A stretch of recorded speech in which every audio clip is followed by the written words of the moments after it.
जय हिंद दोस्तों, नमस्कार। कैसे हैं आप? मैं हूं देवदत्त मिश्रा और आप मेरे साथ पढ़ रहे हैं भारत की संविधान एवं राज्य व्यवस्था आपके अपने चैनल कोचिंग जंक्शन पर। अगर आप पहली बार हमारे चैनल पर आए हैं तो मैं आपसे अनुरोध करूंगा कि सबसे पहले चैनल को सब्सक्राइब कर दें, ताकि आपको नियमित ही ऐसे ही अच्छे और लाभदायक वीडियोज़ का आनंद मिलता रहे, पढ़ाई आपकी नियमित अच्छी चलती रहे। और इसका लिंक भी मैं अनुरोध करूंगा कि आप अपने मित्रों तक जो है ज़रूर शेयर कर दें। कुल मिलाकर के लाइक, शेयर और सब्सक्राइब वाला प्रक्रिया जो है चलती रहनी चाहिए, यह प्रक्रिया बंद नहीं होनी चाहिए। तो हम लोग भारत की राज्य व्यवस्था और संविधान में पढ़ चुके हैं, भारत की संविधान की ऐतिहासिक पृष्ठभूमि के बारे में। उसके बाद हम लोगों ने चर्चा की थी भारत के संविधान की कुछ विशेषताओं के बारे में। भारत के संविधान के कुछ विशेषताओं में जो मैंने पिछला लेक्चर दिया था, उसमें कुछ विशेषताएं जो है शेष रह गई थी, जिसे इस वीडियो में क्या किया जाएगा, पूरा किया जाएगा। तो अगर आपने पिछला वीडियो नहीं देखा है तो मैं आपसे अनुरोध करूंगा कि सबसे पहले पिछला वीडियो देख लें, फिर यह वीडियो देखें, तो आपको जो है पूरा संपूर्णता आपके अंदर आ जाएगी। पिछले वीडियो में मैंने चर्चा की थी कि भारत का जो संविधान है, भारत का संविधान सबसे लंबा और लिखित संविधान है दुनिया का, हमने बताया था आपको। और यह भी बताया था कि भारत का संविधान विभिन्न स्रोतों से विहित है। दुनिया के कई संविधान हैं, जैसे संयुक्त राज्य अमेरिका का संविधान, ब्रिटेन का संविधान, जर्मनी का वाइमर संविधान, सोवियत संघ का संविधान, ऑस्ट्रेलिया का संविधान, आयरलैंड का संविधान, दक्षिण अफ्रीका का संविधान। ऐसे दुनिया के प्रमुख संविधानों से जो है भारत के संविधान का विभिन्न पहलू क्या लिया गया है, विहित किया गया है, विभिन्न पहलू अन्य संविधानों से लिया गया है, उद्धृत किया गया है। कुल मिलाकर के भारत का संविधान क्या है, विभिन्न स्रोतों से विहित है। उसके बाद हम लोगों ने देखा था कि भारत का संविधान नम्यता और अनम्यता का मिश्रण है। नम्यता कहने का मतलब संविधान का जो संशोधन था, कई मसलों में संविधान का संशोधन एक आसान विधायी प्रक्रिया है, जिसमें साधारण बहुमत द्वारा भी संविधान के कुछ भागों को जो है बदला जा सकता है। जैसे किसी राज्य का नाम बदलना हुआ, किसी राज्य की क्षेत्र सीमा बदलनी हुई, नया राज्य का गठन करना हुआ, तो ऐसे मसलों में संशोधन हम देखते हैं कि एक साधारण बहुमत द्वारा हो जाता है। लेकिन कुछ ऐसी व्यवस्थाएं हैं जैसे जो भारत के संघीय स्वरूप को प्रभावित करती हों। उदाहरण के तौर पर ऐसी व्यवस्थाएं जो भारत के संघीय स्वरूप को चेंज करती हों, तो ऐसे मसलों में जो है आप देखेंगे कि दोनों सदनों के 2/3 बहुमत के अलावा 50% से अधिक राज्यों का सहमति भी आवश्यक है। तो कुल मिलाकर के भारत का जो संविधान है वह क्या है, नम्यता और अनम्यता का मिश्रण है। उस कहने का मतलब भारतीय संविधान का संशोधन सरल भी है और कई मसलों में बहुत कठिन भी है। फिर हमने देखा था कि भारत का जो संविधान है, प्रस्तावना वगैरह को देखेंगे तो बात किया गया है कि भारत का संविधान संघीय है। संघीय कहने का मतलब भारत में 2 प्रकार की सरकारें चलती हैं, राज्य सरकार, केंद्र सरकार। अब तो हम जानते हैं भारत में तीसरे प्रकार की भी सरकार चलती है, जिसको कहते हैं स्थानीय सरकार। जैसे ग्राम प्रधान हुए, क्षेत्र पंचायत प्रमुख हुए और जिला पंचायत प्रमुख हुए। ये सब क्या है, ये सब जो है पंचायतों के हिस्से हैं। कुल मिलाकर के ये क्या है, स्थानीय सरकारें हैं। तो इस समय देखा जाए तो भारत में जो है त्रिस्तरीय व्यवस्था है। कैसी व्यवस्था है?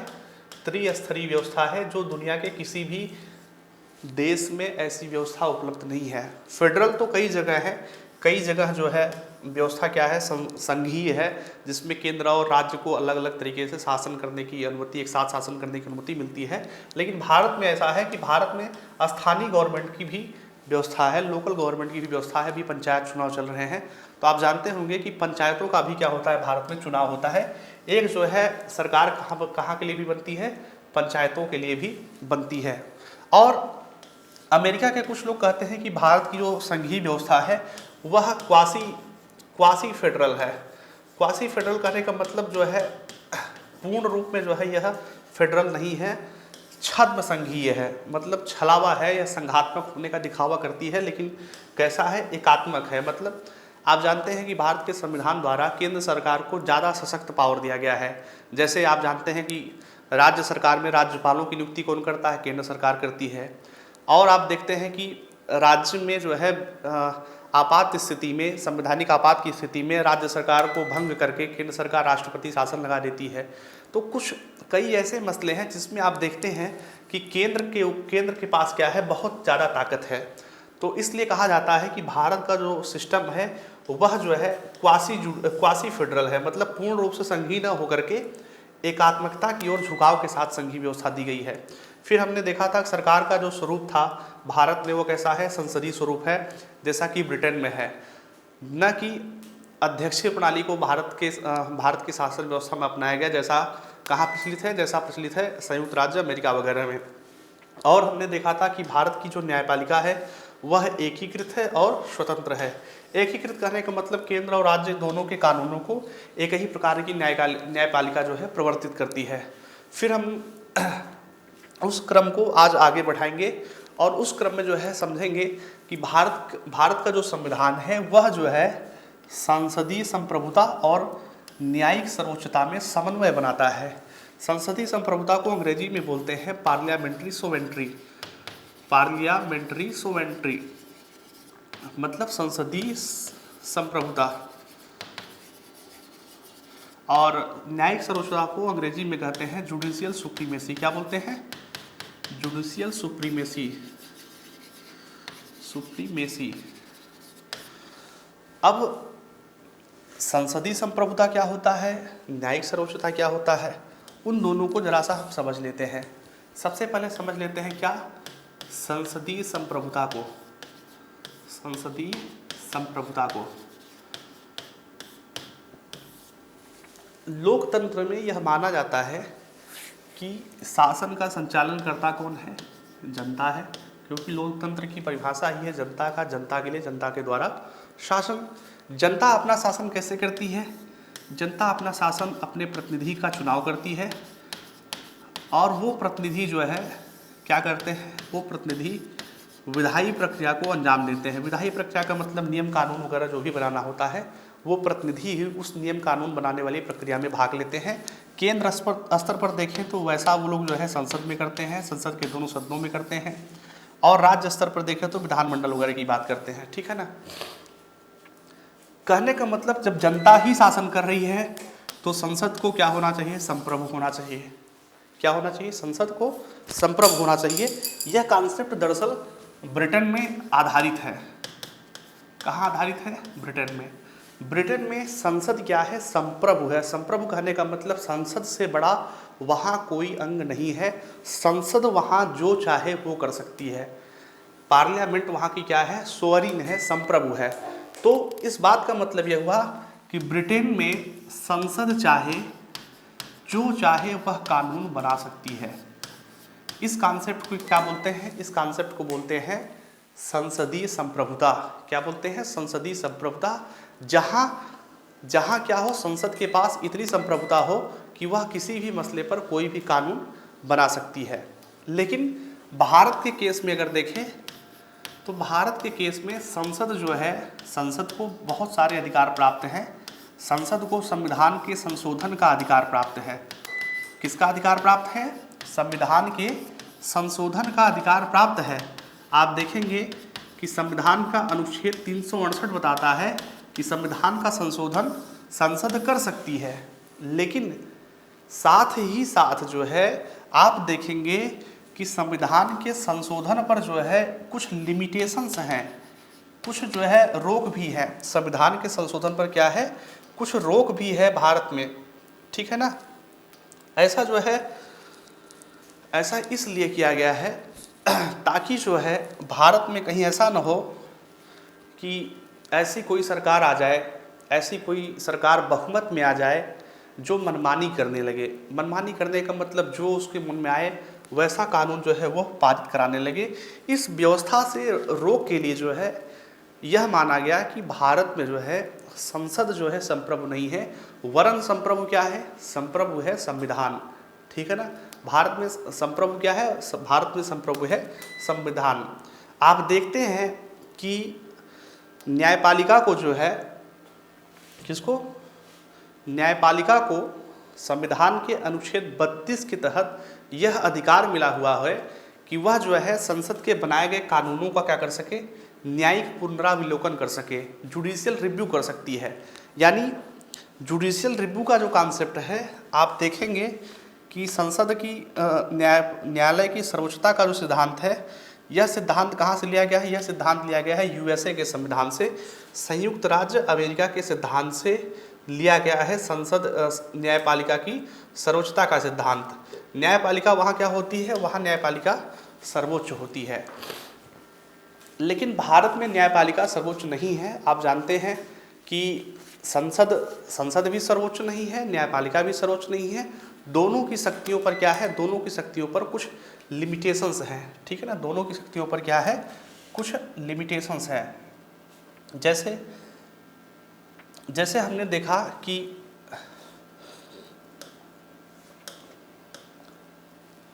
संसदीय संप्रभुता को हमने समझा कि यह कहाँ से लिया गया है? यह लिया गया है ब्रिटेन के संविधान से, जिसमें क्या होती है? संसद संप्रभु होती है। संसद कोई भी कानून जो चाहे वह बना सकती है। न्यायिक सर्वोच्चता का जो सिद्धांत है वह कहाँ से लिया गया है? यूएसए के संविधान से लिया गया है, संयुक्त राज्य अमेरिका के संविधान से लिया गया है, जहाँ न्यायपालिका के पास यह स्वतंत्रता होती है कि वह किसी भी कानून का परीक्षण करके उसे इनवैलिड घोषित कर सकता है। लेकिन भारत के केस में संसदीय संप्रभुता और न्यायिक सर्वोच्चता दोनों में क्या हुआ है? बैलेंस बना हुआ है। क्या बना हुआ है? बैलेंस बना हुआ है। वह बैलेंस कैसे बना हुआ है? वह बैलेंस इस प्रकार से बना हुआ है कि आप देखते हैं कि संविधान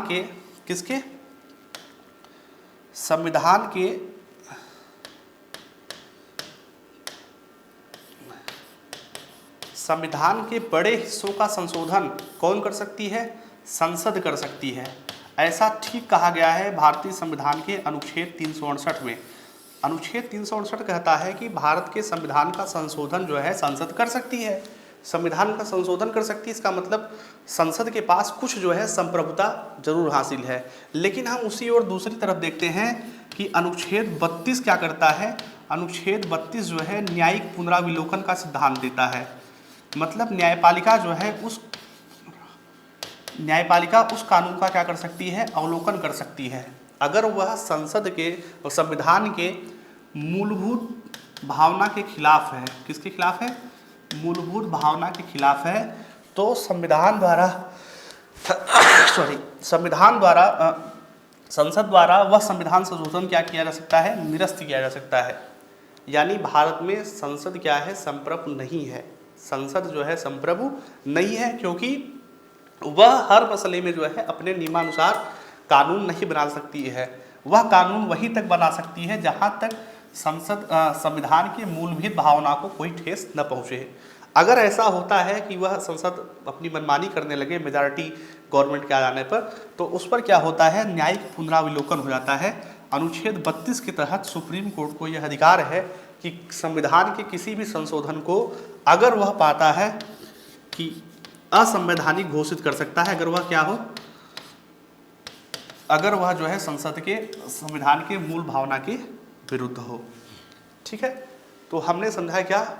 हमने समझा जो है संसद की संप्रभुता और न्यायपालिका की सर्वोच्चता। ठीक है, भारत के केस में क्या है? भारत के केस में दोनों में जो है समन्वय बना हुआ है। उसके बाद देखते हैं कि भारत का संविधान जो है कुछ मौलिक अधिकारों की बात करता है, कुछ फंडामेंटल राइट्स की बात करता है।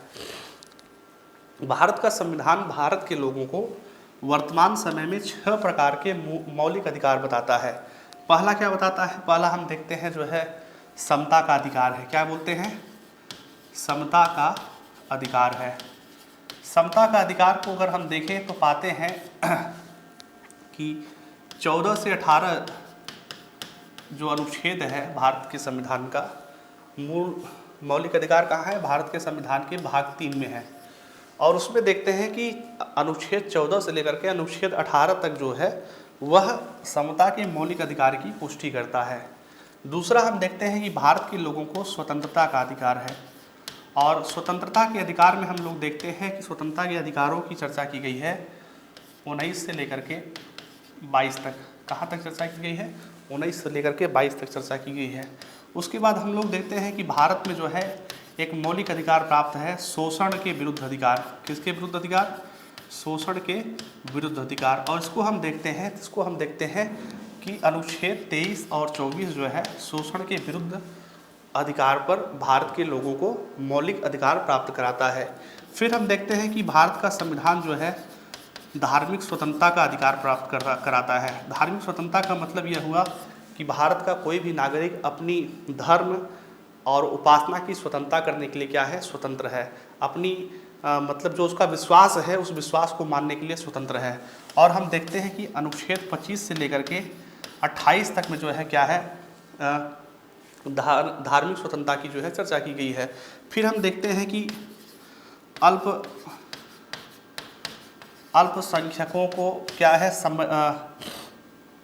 जो अल्पसंख्यक वगैरह हैं उनको जो है अपनी ऐतिहासिक चीज़ों को सुरक्षित रखने का अधिकार है, ठीक है ना, सुरक्षित रखने का अधिकार है। यह भी दिया गया है किसके, संविधान के 29 और 30 अनुच्छेद में दिया गया है। उसके बाद देखते हैं जो 6वां अधिकार दिया गया है वह है संवैधानिक उपचारों का अधिकार। क्या दिया गया है, संवैधानिक उपचारों का अधिकार। संवैधानिक उपचारों का अधिकार का मतलब ये हुआ कि अगर इन सब मसलों में व्यक्ति के किसी भी जो है अधिकार का उल्लंघन होता है तो वह व्यक्ति सीधे सीधे जो है सुप्रीम कोर्ट जा सकता है और कानूनन मांग कर सकता है कि हमारा यह अधिकार हमको सौंपा जाए। मतलब यह अधिकार क्या है, कानूनी रूप से वैलिड है और व्यक्ति जो है इन अधिकारों के उल्लंघन पर न्यायपालिका की शरण ले सकता है। यह न्यायपालिका की शरण लेना जो है, मौलिक अधिकारों के उल्लंघन में न्यायपालिका की शरण लेना, यह स्वयं में अपने आप में एक मौलिक अधिकार है जिसका नाम है संवैधानिक उपचारों का अधिकार। और ऐसा जो है दिया गया है भारत के संविधान के अनुच्छेद 32 में। एक और अनुच्छेद जो है, स्वतंत्रता प्राप्ति के बाद जो है भारत के पास एक और अधिकार था, वह था जो है संपत्ति का अधिकार। लेकिन हमने देखा कि बाद के वर्षों में संपत्ति का अधिकार संवैधानिक अधिकार से हटा करके धारा अनुच्छेद 300 के अधीन क्या बना दिया गया, अनुच्छेद 300 के अधीन उसे जो है एक कानूनन अधिकार बना दिया गया, ठीक है ना। यानी अब जो है संपत्ति का अधिकार मौलिक अधिकार नहीं रह गया है। भारत में इस समय भारत का संविधान 6 प्रकार के मौलिक अधिकार प्रदान करता है। समता का अधिकार, स्वतंत्रता का अधिकार, शोषण के विरुद्ध अधिकार, धार्मिक स्वतंत्रता का अधिकार, अल्पसंख्यकों को उनकी शिक्षा और लिपियों के संरक्षण संबंधी अधिकार, उसके बाद संवैधानिक उपचारों का अधिकार। यह 6 प्रकार के मौलिक अधिकारों की चर्चा करता है कौन, भारत का संविधान। इसके बाद हम देखते हैं कि भारत के संविधान में राज्य के नीति निर्देशक सिद्धांतों की चर्चा की गई है कि जो भी शासन करता होगा उसके कुछ जो है कुछ पॉलिसीज होनी चाहिए कि वह जो है जनता की भलाई करेगा। मतलब उसके लिए जो है शासन करने के कुछ निर्देशक सिद्धांत जो है दिए गए हैं, डायरेक्टिव प्रिंसिपल्स दिए गए हैं। कैसे प्रिंसिपल दिए गए हैं, डायरेक्टिव प्रिंसिपल्स दिए गए हैं कि जो भी शासन करता होगा वह जो है वह क्या होगा, इन सिद्धांतों का क्या करेगा, पालन करेगा। हालांकि जो है यह सिद्धांत जो है केवल क्या करते हैं, राज्य पर नैतिक दायित्व आरोपित करते हैं। कैसा, नैतिक जो है रिस्पॉन्सिबिलिटी आरोपित करते हैं। राज्य का यह नैतिक दायित्व है कि वह भारत के संविधान के भाग 4 में वर्णित नीति निर्देशक सिद्धांतों के अनुसार शासन व्यवस्था का संचालन करे। लेकिन जो है राज्य क्या है, राज्य जो है ठीक इसकी तरह जो है शासन व्यवस्था संचालित करने के लिए बाध्य नहीं है। दरअसल संविधान जब बन रहा था तो उस समय देश की स्थिति जो है बड़ी खस्ता हाल थी। तो उस समय विचार किया गया कि इस प्रिंसिपल को जो है अगर बाध्य कर देंगे तो बाध्य करके जो है राज्य जो है फेल हो जाएगा। राज्य करने का मतलब देश की बात हो रही है, ठीक है ना, शासन की बात हो रही है। देश के पास इतनी क्षमता नहीं है कि जिन सिद्धांतों की चर्चा की जाए उन सारे सिद्धांतों को देश एक साथ जो है क्या कर सके, अमल में ला सके। इसलिए यह क्या किया गया, यह एक प्रिंसिपल रखा गया और माना गया कि यह जो है नीति में जो है राज्य जब भी कोई नीति बनाएगा तो इस सिद्धांत के अनुसार बनाएगा और भविष्य में जो है इन नीतियों का पालन करेगा। तो इसलिए जो है जो directive principles of state policy है, राज्य के नीति निर्देशक सिद्धांत है, यह जो है बाध्य नहीं है। जैसे आप देखते हैं कि मौलिक अधिकारों के संदर्भ में क्या है, मौलिक अधिकार क्या करते हैं, राज्य पर जो है बाध्यता डाल देते हैं कि आप जो है हमारे इन अधिकारों का हनन नहीं कर सकते। अगर आप हमारे इन अधिकारों का हनन करेंगे तो हम सुप्रीम कोर्ट चले जाएंगे, हाई कोर्ट चले जाएंगे और वह जो है अपना अधिकार हम लेकर के रहेंगे। तो जो मतलब कानूनन जो है बाध्यता मौलिक अधिकारों के केस में जो है प्रदान की गई है भारत के लोगों को, वैसा अधिकार राज्य के नीति निर्देशक सिद्धांत में कानूनन नहीं है। वरन क्या है, वरन वह जो है वह नैतिक दायित्व है। फिर उसके बाद देखते हैं कि भारत के संविधान में शुरू में तो मौलिक कर्तव्य नहीं थे, लेकिन 1976 में जो है 42वें संविधान संशोधन द्वारा एक भाग जोड़ा गया 4A। क्या भाग जोड़ा गया? 4A। और एक अनुच्छेद जोड़ा गया 51A, जिसको बोलते हैं 51 का। इसके द्वारा जो है मौलिक कर्तव्य जोड़ा गया। 1976 में जो है इंदिरा गांधी ने स्वर्ण सिंह की एक समिति बनाई थी। उस समिति के विचारों के आधार पर भारत में कुछ मौलिक कर्तव्य निर्धारित किए गए। ये भारत के नागरिक हैं आप, आपको ढेर सारे मौलिक अधिकार मिले हुए हैं, तो नागरिक होने के नाते कुछ जो है आपके मौलिक कर्तव्य भी हैं। हालांकि ये मौलिक कर्तव्य जो है बाध्यकारी नहीं है। मतलब कहने का मतलब ये हुआ कि सरकार जो है जबरन यह कर्तव्य बाध्यकारी नहीं कर सकती कि आप इन कर्तव्यों का उल्लंघन करेंगे तो आपको दंडित किया जाएगा। ये भी क्या है, एक प्रकार के नैतिक ही कर्तव्य हैं जिन्हें जो है एक नागरिक को मानना चाहिए। संविधान द्वारा इसको क्या की गई है, इसको जो है सर्वोच्चता प्रदान की गई है। ठीक है ना। उसके बाद हम देखते हैं कि भारत के संविधान द्वारा एक धर्मनिरपेक्ष राज्य की चर्चा की गई है। मतलब भारत का संविधान न तो हिंदू राज्य की चर्चा करता है, न तो मुस्लिम राज्य की चर्चा करता है, वरन कैसे राज्य की चर्चा करता है, सेकुलर स्टेट की चर्चा करता है। ठीक है ना। किसकी करता है? सेकुलर स्टेट की चर्चा करता है। अब देखिए, धर्मनिरपेक्षता दो प्रकार की होती है। धर्मनिरपेक्षता के शाब्दिक अर्थ पर जाएंगे तो आप पाएंगे कि धर्म को जो है, राज्य को धर्म से निरपेक्ष हो जाना चाहिए। जैसे यूरोप के देशों में होता है और कह लीजिए अमेरिका वगैरह में होता है, वहाँ क्या है, चर्च कहने का मतलब चूंकि वहाँ ज़्यादातर ईसाई लोग रहते हैं, तो चर्च का जो है राज्य के साथ कोई गठजोड़ नहीं होना चाहिए। मतलब राज्य को राज्य से कोई सहायता नहीं मिलनी चाहिए। इसको बोलते हैं निगेटिव सेकुलरिज्म। क्या बोलते हैं? नकारात्मक धर्मनिरपेक्षता, निगेटिव सेकुलरिज्म। मतलब जहाँ धर्म और राज्य में कोई संबंध ही नहीं है। पश्चिम के देशों में ऐसा होता है, लेकिन भारत में जो है, भारत में आप देखेंगे तो भारत में सकारात्मक धर्मनिरपेक्षता की बात की गई है। किसकी बात की गई है? सकारात्मक धर्मनिरपेक्षता की बात की गई है। यानी भारत जो है, भारत क्या करता है, भारत सभी धर्मों को समान आदर प्रदान करता है। भारत की राज्य व्यवस्था जो है धर्मों से विमुख नहीं है। धर्मनिरपेक्षता का मतलब भारत के संदर्भ में यह बिल्कुल भी नहीं है कि भारत की जो शासन प्रणाली है वह धर्मों से विमुख है, धर्मों से अलग है, बल्कि क्या करता है, सभी धर्मों को समान रूप से आदर प्रदान करता है, सभी धर्मों को समान रूप से प्रोत्साहन प्रदान करता है, सभी धार्मिक अवसरों को उसी प्रकार से जो है मनाने का अवसर प्रदान करता है। इसलिए भारत के संदर्भ में कहा जाता है कि भारत की जो धर्मनिरपेक्षता है वह जो है सकारात्मक धर्मनिरपेक्षता है, पॉजिटिव सेकुलरिज्म है भारत में। तो भारत का संविधान भारत को एक धर्मनिरपेक्ष राज्य की प्रणाली प्रदान करता है। उसके बाद हम देखते हैं कि भारत के संविधान द्वारा एक सार्वभौम वयस्क मताधिकार का अधिकार मिला हुआ है। यानी 18 साल का कोई भी व्यक्ति है वो क्या कर सकता है, वोट दे सकता है। आप सोचिए, जो है शासन व्यवस्था चुनने का अधिकार, शासक को चुनने का अधिकार भारत के हर लोगों के पास है। और कितना है? इक्वल है। सभी के पास क्या है? एक वोट है। ऐसा नहीं है कि कोई व्यक्ति बहुत अमीर हो गया है तो उसको जो है उसके पास कितने आ जाएं, 100 वोट आ जाएं कि भाई ये बहुत महत्वपूर्ण व्यक्ति है, जैसा यह चाहेगा वैसा ही होगा। ऐसा नहीं है।